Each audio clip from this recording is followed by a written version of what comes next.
This is for entertainment only.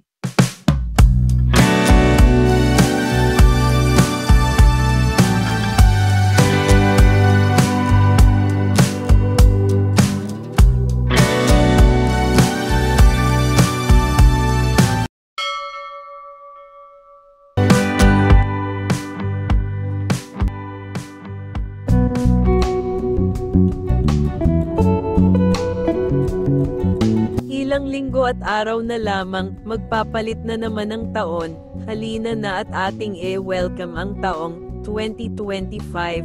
Ating alamin ang mga pampaswerteng halaman na magbibigay sa atin ng pag-alalay sa darating na taon. Narito ang mga halamang may dalang swerte sa ating tahanan.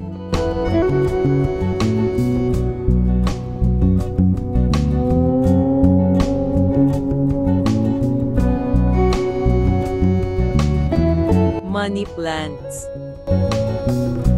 Ayon sa Feng Shui, ang money plants ay nagdadala ng swerte at pera. Ito ay nagpapairal din ng pagkakasundo ng mga tao sa paligid. Ang halaman na ito ay nagpapalabas ng positibong enerhiya. Ang money plants ay may makinis at bilugan na mga dahon na nakakumpol na ayon sa Feng Shui. Ito ay isang magandang tanda ng swerte. Nangangahulugan ito ng kasaganahan. Ito ay inuugnay rin ng mga tao sa lakas, kapangyarihan at kayamanan. Lucky Bamboo. Ang Lucky Bamboo ay itinuturing ng kulturang Asyano bilang simbolo ng magandang kapalaran. Ito ay nagdudulot ng pagkakaisa sa loob ng 5 pangunahing elemento ng Feng Shui. Ang apoy, lupa, kahoy, tubig at metal. Sa makatuwid, ito ay pagkukubli at pag-aalaga ng mga positibong karanasan sa buhay. Ayon sa Feng Shui, ang Lucky Bamboo ay kadalasang ginagamit upang lumikha ng isang maayos at mapayapang kapaligiran. Ang mga bilang ng mga tangkay ng Lucky Bamboo na pagkakaayos ay maaari ding magkaroon ng iba't ibang kahulugan. Ang isang tangkay ng Lucky Bamboo ay isang kilos ng mabuting kalooban. Ang tangkay nito ay simbolo ng kaligayahan, kayamanan at mahabang buhay. Ang 4 na tangkay naman ay simbolo ng matatag, malakas o kapangyarihan.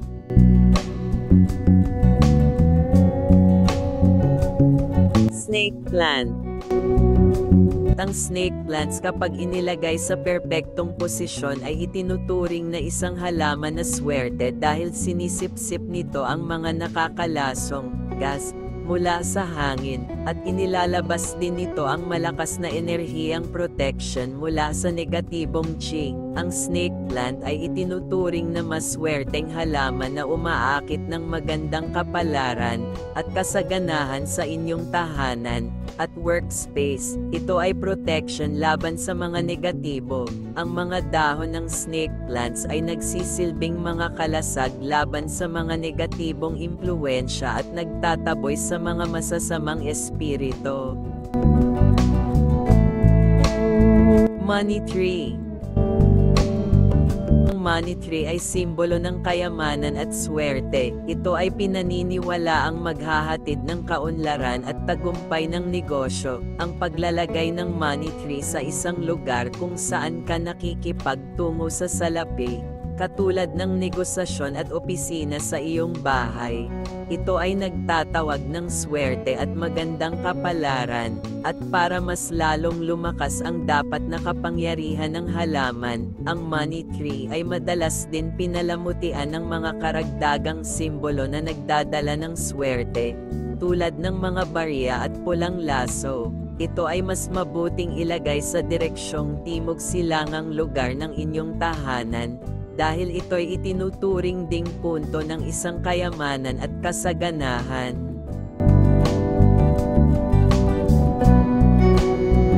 Jade plant. Ito ay isa pang halaman na may bilog na dahon. Ang jade plant ay isang pinto sa kasaganahan at tagumpay. Ito ay nagpapalaki at nagpapayaman sa kasalukuyang relasyon, at higit sa lahat pinahuhusay ang pagkakataon na makahanap ng pag-ibig, at isang kapareha.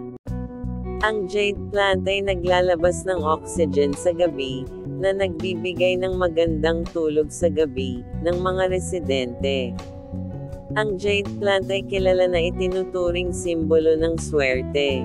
Gustong-gusto nito ang araw at ito'y dapat ilagay sa lugar kung saan sila nakakakuha ng sapat na sikat ng araw sa araw-araw. Ito ay mabilis o madaling lumago, kaya ito ay itinuring na simbolo ng swerte.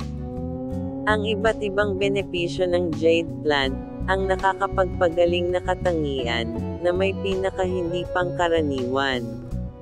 Sa ilang mga relihiyon, ang jade plant ay ginagamit upang gamutin ang mga sugat.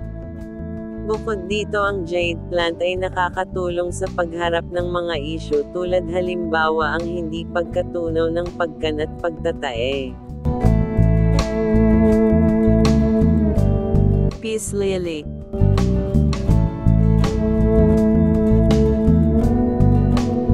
Ang peace lily ayon sa feng shui ay itinuturing na halaman ng kapalaran. Ito ay may kakayahang linisin ang lahat ng uri ng mga kontaminado sa kapaligiran. Pinakamahusay itong umunlad sa lilim at nangangailangan ng kaunting liwanag. Ang peace lily ay mababa ang maintenance at nananatili ang kapansin-pansing appeal.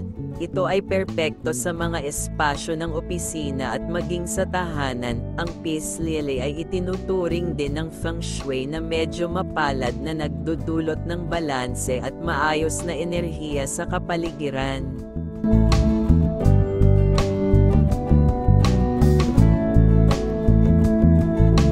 Palm plant. Ang palms ay isang maswerteng halaman na maaari mong ilagay sa loob ng bahay. Ito ay nagbibigay ng magandang kapalaran at kasaganahan sa inyong tahanan at opisina. Kahit sila ay malaki ang sukat, hindi sila kailanman nabigo upang magbigay ng isang tahimik na pakiramdam. Ang palm ay nagbibigay ng nakakaingganyong vibe at nagdadala ng swerte, kaligayahan, positibong enerhiya at atraksyon. Nagbibigay sila ng kaunting appeal sa kanilang maangin at tropikal na pakiramdam. Bukod sa pag-akit ng magandang enerhiya, ang mga ito ay mahusay din sa pag-alis ng mga nakakapinsalang elemento ng alikabok mula sa mga carpet.